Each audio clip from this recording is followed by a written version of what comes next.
Hello, good morning बच्चों। कैसे हो आप सब? आशा करते हैं बहुत अच्छे होंगे।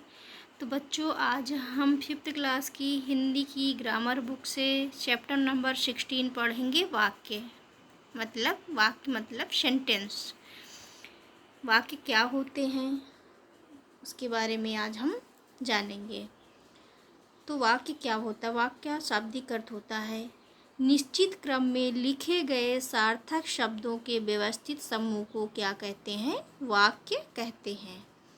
निश्चित क्रम में लिखे गए जो सार्थक मतलब जो सही अर्थ देते हैं, उन व्यवस्थित समूह को वाक्य कहते हैं। तो जैसे फोटो में देख सकते हैं, बच्चे खेल रहे हैं, दादी कहानी सुना रही हैं। तो जो उपर्युक्त वाक्य हमें अपने अर्थ का बोध करा रहे हैं। क्या करा रहे हैं? अर्थ का बोध करा रहे हैं कि बच्चे क्या कर रहे हैं? खेल रहे हैं। क्योंकि इन वाक्यों में आए सभी शब्द अपने निश्चित क्रम में लिखे गए हैं। यदि हम इन्हीं वाक्यों में आए शब्दों का क्रम बदल दें तो अर्थ क्या होगा? अपने अर्थ प्रकट नहीं कर पाते। जैसे खेल रहे हैं बच्चे, तो इसका कोई अर्थ नहीं निकल रहा है, और इसमें बच्चे खेल रहे हैं तो इसका शाब्दिक अर्थ निकल रहा है। क्रम, जो व्यवस्थित क्रम है, ये यहाँ पर उल्टा लिखा हुआ है, यहाँ क्रम में लिखा गया है।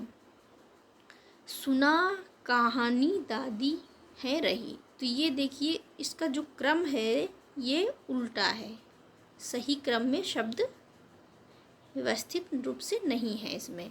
और इस वाक्य में है दादी कहानी सुना रही हैं, तो इसमें व्यवस्थित क्रम में सही शब्दों का प्रयोग हुआ है, इसलिए इसका शाब्दिक अर्थ निकल रहा है। आइए जानते हैं। निश्चित क्रम में लिखे गए सार्थक शब्दों के व्यवस्थित समूह को वाक्य कहते हैं। वाक्य में शब्द कर्ता, कर्म तथा क्रिया के अनुसार आते हैं। वाक्य में क्या होता है? शब्द कर्ता, कर्म तथा क्रिया के अनुसार आते हैं। वाक्य में कर्ता तथा कर्म के अनुसार लिंग व वचन का प्रयोग किया जाता है। अब यहाँ पे वाक्य दिए गए हैं। वाक्य के 2 अंग होते हैं, उद्देश्य और विधेय। नंबर 1 उद्देश्य, नंबर 2 विधेय।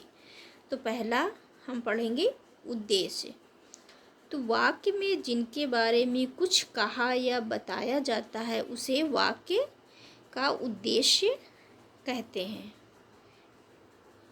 जैसे महाराणा प्रताप शूरवीर थे। इस इमेज में आप देख सकते हैं कि इसमें वाक्य दिया गया है। जैसे उद्देश्य का जो उदाहरण दिया गया है, जैसे महाराणा प्रताप शूरवीर थे।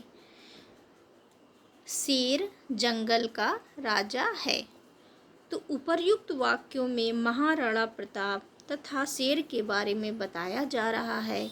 अतः ये दोनों शब्द इन वाक्यों के उद्देश्य हैं।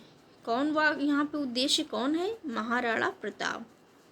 और यहाँ पर जंगल का राजा कौन है? शेर। तो हमारा उद्देश्य क्या हो गया? शेर हो गया। इसमें शूरवीर थे, मतलब महाराणा प्रताप क्या थे? शूरवीर थे। तो इसमें महाराणा प्रताप हमारे क्या हो गए? उद्देश्य हो गए। अब नंबर 2 में है विधेय। वाक्य में विधेय के बारे में जो कुछ कहा या बताया जा रहा है उसे वाक्य का विधेय कहते हैं। जैसे महाराणा प्रताप शूरवीर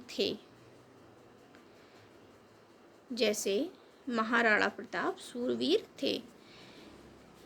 शेर जंगल का राजा है। तो इसमें विधेय हो गया जंगल का राजा। शेर क्या हो गया? जंगल का राजा।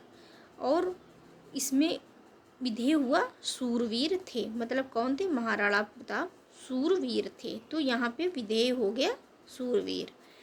इन वाक्यों में आए रंगीन शब्द उद्देश्यों के बारे में बता रहे हैं। अतः शूरवीर थे और जंगल का राजा है। शेर कौन है? जंगल का राजा कौन है? शेर जंगल का राजा है। तो ये हमारा विधेय होगा। उपर्युक्त वाक्यों के विधेय हैं। एक बार फिर देख लेते हैं। निश्चित क्रम में लिखे गए सार्थक शब्दों के व्यवस्थित समूह को वाक्य कहते हैं। और वाक्य के दो अंग होते हैं, उद्देश्य और विधेय। तो बच्चों, आशा करते हैं आपको उद्देश्य, वाक्य और उसके जो दो अंग हैं, नंबर 1 उद्देश्य और नंबर 2 विधेय, ये आपको समझ में आया होगा। समझ में आया हो तो वीडियो को लाइक करें, चैनल को सब्सक्राइब करें। Thank you.